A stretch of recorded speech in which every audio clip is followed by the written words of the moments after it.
నెల్లూరు జిల్లా సముద్ర తీర ప్రాంతాల మత్స్యకారుల జీవితాల్లో కలకలం సృష్టించింది కూటమి ప్రభుత్వం.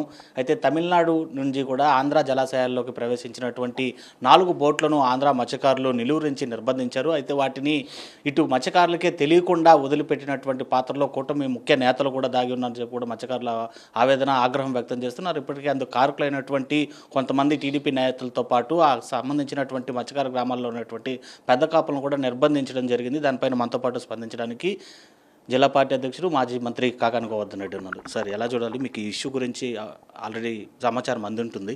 మత్స్యకారులకు సంబంధించినటువంటి వ్యవహారాల్లో తలదూర్చడమే కాకుండా తమిళనాడు బోట్లను వదిలిపెట్టారు.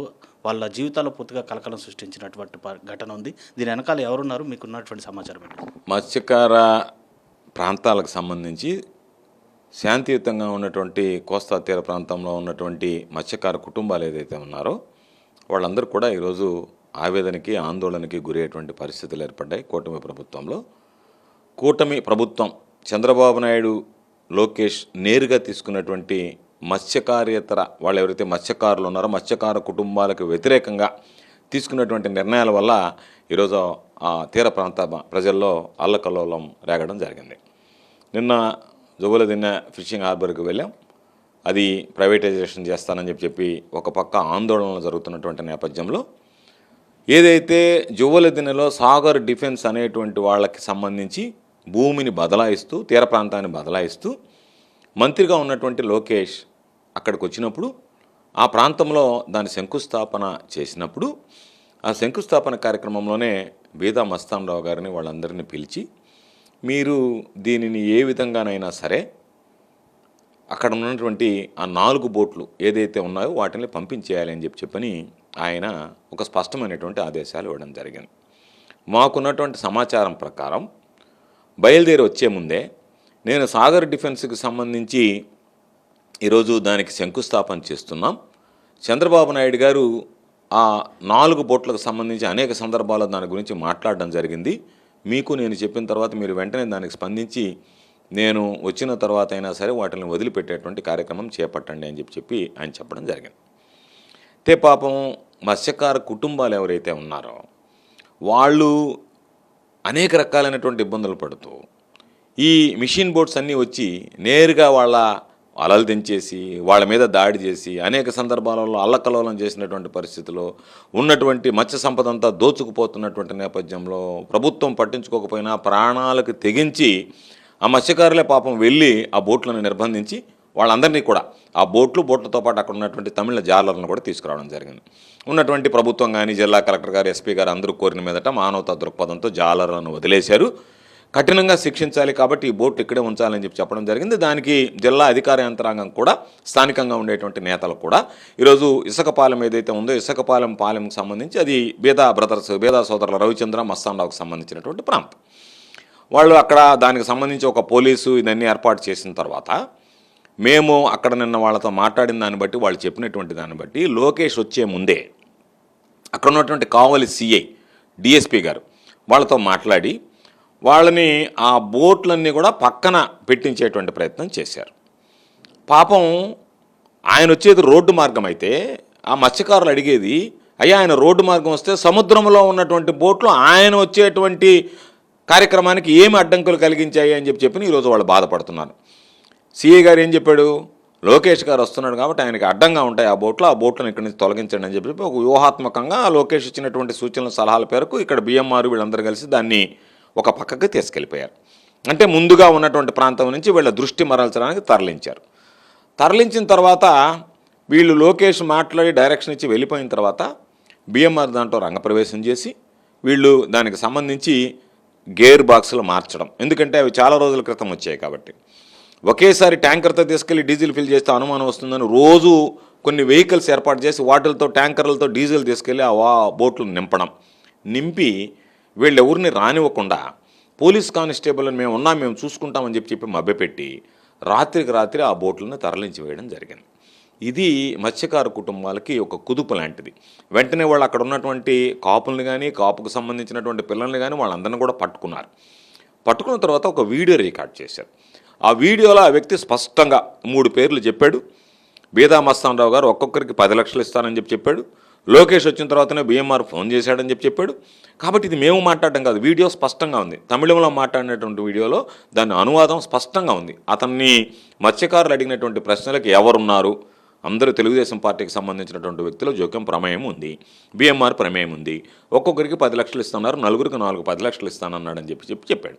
అంటే అక్కడ ఉన్నటువంటి మత్స్యకారులు ఎంతోమంది బీఎంఆర్కి వాళ్ళ మీద ఆధారపడి ఉన్నటువంటి వాళ్ళు కూడా, తెలుగుదేశం పార్టీ సానుభూతి పరులుగా ఉన్నటువంటి మత్స్యకారులు కూడా ఈరోజు మండిపడడానికి కారణం మా కష్టాన్ని మా శ్రమని దోచుకుపోతున్నటువంటి వ్యక్తులకి కూటమి ప్రభుత్వం, చంద్రబాబు నాయుడు మాటలన్నీ స్థానికంగా ఉన్నటువంటి నెల్లూరు నేతలు, ఒక రాజ్యసభ సభ్యుడిగా ఉన్నటువంటి వ్యక్తి, వీళ్ళందరూ కలిసి వంతపాడడం, వాళ్ళకి పోలీసులు సహకరించడం, ఇది నిజంగా కూడా క్షమించరానటువంటి నేరం.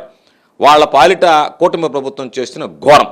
కాబట్టి ఖచ్చితంగా నిన్న వాళ్ళు ఏదైతే వచ్చి అడిగారో వాళ్ళకి నిన్ననే మాట ఇచ్చాం. నేను కానీ, ప్రతాప్ కుమార్ రెడ్డి కానీ, విష్ణువర్ధన్ రెడ్డి గారు కానీ చెప్పాం, ఇదిగో ఈరోజు జువ్వలదినకి సంబంధించి వచ్చాం, ఈ కార్యక్రమం అయిపోయిన వెంటనే దానికి సంబంధించినటువంటి కార్యక్రమంలో కూడా మీరు మా దగ్గరికి రండి, కూర్చొని మాట్లాడదామన్నాం. వాళ్ళు నిన్న వచ్చి కొంతమంది మాట్లాడారు మాతో. కాబట్టి దాని మీద ఒక స్పష్టత కూడా త్వరలోనే ఇవ్వబోతున్నాం. వాళ్ళకి సంబంధించి అన్ని విధాల అండగా నిలుస్తాం.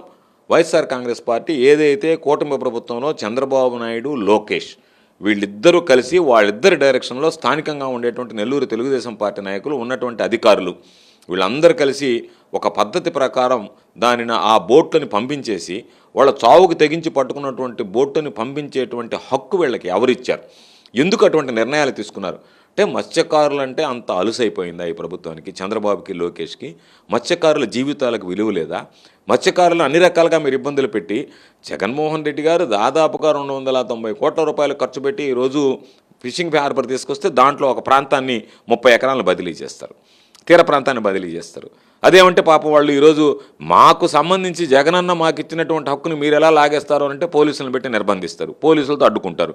అదేవిధంగా పాపం వాళ్ళ ప్రాణాలకు తెగించి ఈరోజు ఆ బోట్లు తీసుకొస్తే ఈ ప్రభుత్వానికి, చంద్రబాబుకి, లోకేష్కి మనసు ఎలా వచ్చిందో తెలియదు. కానీ ఎన్ని కుటుంబాలు ఈరోజు వాళ్ళ వల్ల సర్వనాశనం అయిపోయాయి, ఎన్ని కుటుంబాలు మత్స్యకార సంపదను దోచుకెళ్తున్నారు. మన వాళ్ళు అక్కడికి వెళితే మన బార్డర్లో వేటాడుతున్నా, మన మత్స్యకారులు నెల్లూరు జిల్లా బార్డర్లో ఆంధ్ర తీర ప్రాంతంలో వేటాడుతున్నా సరే వాళ్ళు బలవంతంగా వచ్చి మన జాలర్లను అపహరించుకుని పోయినటువంటి సంఘటనలు ఉన్నాయి. ఇష్ట ప్రకారం ఆ పెద్ద బోట్లు తీసుకొచ్చి వాళ్ళు స్వైర విహారం చేసి వచ్చినటువంటి వాళ్ళని ఢీకొంటి చంపేస్తారేమో, వలలు తెంచేయడం, వాళ్ళకు ఉన్నటువంటి మత్స్య సంపదను దోచుకుపోవడం, వాళ్ళని ఎత్తుకుపోవడం, వాళ్ళని అపహరించుకుని పోయి వాళ్ళని చిత్రహింసలకు గురి చేయడం, అనేక రకాలైనటువంటి ఇబ్బందులు పడుతున్నటువంటి నేపథ్యంలో పాపం మత్స్యకారులు వాళ్ళకు గుణపాఠం చెప్పాలి. కనీసం ఆ బోట్లు ఆగితే ఈ 4 బోట్లైనా మా మీద దాడి చేయకుండా ఉంటాయంటే మరలా తిరిగి ఈ ప్రాంత మత్స్యకారుల మీద వాళ్ళు దాడికి ఉసుగొల్పేటువంటి విధంగా కూటమి ప్రభుత్వం, చంద్రబాబు నాయుడు తీసుకున్నటువంటిది చాలా ఘోరం.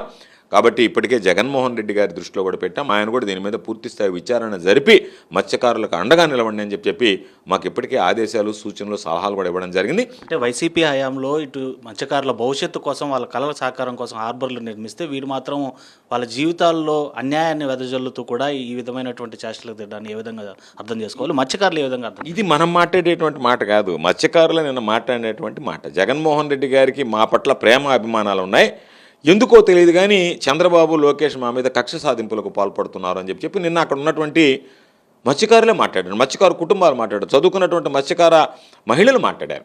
కాబట్టి ఈ ప్రభుత్వం ఎందుకో తెలియదు కానీ పనిగట్టుకొని మాకు ఇతర అవసరాలు ఉన్నాయి కాబట్టి మేము ఆ అవసరాలను దృష్టిలో పెట్టుకొని ఈరోజు ఉన్నటువంటి మత్స్యకారులకు సంబంధించినటువంటి వాళ్ళ అవసరాలను పట్టించుకోము, వాళ్ళ అవసరాలు మాకు అవసరంలే, కాబట్టి వాళ్ళ జీవితాలను త్యాగం చేసేటువంటి విధంగా, వాళ్ళ జీవితాలను పాపం నాశనం చేసేటువంటి విధంగా ఈరోజు నిర్ణయాలు తీసుకోవడం కూటమి ప్రభుత్వం, ప్రత్యేకించి చంద్రబాబు నాయుడు, లోకేష్. నెల్లూరులో జరిగినటువంటి 2 సంఘటనలు కూడా ఇటు ప్రైవేటైజేషన్ ఏదైతే ఉందో సాగర్ డిఫెన్స్కి, అది కేవలం లోకేష్ అనేటువంటి వ్యక్తి చేసినటువంటిది.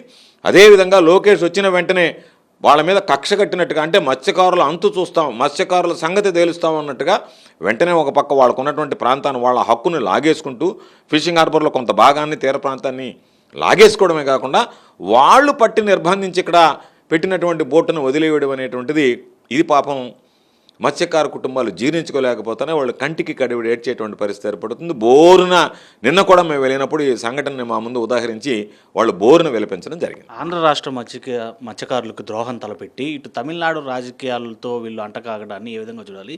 ఏ ప్రయోజనాల కోసం వీళ్ళు ఈ బోట్లను వదిలిపెట్టారని మీరు భావిస్తున్నారు? చంద్రబాబు నాయుడు వ్యాపారవేత్త, వాళ్ళ కొడుకు లోకేష్ ఆయన ఇతర ప్రాంతాలకు సంబంధించి వ్యాపార సామ్రాజ్యాన్ని విస్తరిస్తున్నాడు. ఇటు హైదరాబాదు, ఇటు మద్రాసు, అటు బొంబాయి, అటు బెంగళూరు అన్ని ప్రాంతాలకు సంబంధించి ఈరోజు వచ్చేటువంటి అవినీతి సంపాదన ఏదైతుందో వేల కోట్ల రూపాయలకు సంపాదించి దోచుకుంటున్నారు. కాబట్టి ఈయన సాయంలో కొంత భాగం అక్కడ తమిళనాడులో పెట్టినందువల్ల ఆ తమిళనాడుకు సంబంధించినటువంటి రాజకీయ నాయకుల ప్రమేయం ఉందా, రాజకీయ నాయకుల జోక్యం ఉందా, ఏమీ లేకపోతే చంద్రబాబు నాయుడికి ఎటువంటి ప్రయోజనాన్ని ఆశించకపోతే చంద్రబాబు నాయుడు ఎటువంటి లాభాన్ని ఆర్జించాలి అనేటువంటి దుర్మార్గమైనటువంటి ఉద్దేశం లేకపోతే ఈరోజు వీళ్ళకి సంబంధించి వీళ్ళ కడుపు కొట్టి వీళ్ళకి వ్యతిరేకంగా మత్స్యకారులకు వ్యతిరేకంగా నిర్ణయం తీసుకోవాల్సినటువంటి అవసరం ఏమొచ్చింది? అది మేము మాట్లాడడం కాదు, మాకు వ్యతిరేకంగా చంద్రబాబు లోకేష్లు ఈ నిర్ణయం తీసుకున్నారంటే దీని వెనక వాళ్ళ స్వార్థ ప్రయోజనాలు దాగున్నాయి. మా జీవితాలు మట్టి కొట్టుకుని పోయేటువంటి విధంగా, మేము నాశనమయ్యేటువంటి విధంగా మా కడుపు మీద కొట్టారు అనేటువంటి మాట ఈరోజు నెల్లూరు జిల్లాలో ఉన్నటువంటి దాదాపుగా 55 గ్రామాల్లో ఉంటే చుట్టుపక్కల గ్రామాల్లో ఉన్నటువంటి మత్స్యకారులు నిన్న వచ్చినటువంటి మాట్లాడేటువంటి పరిస్థితి ఉంది.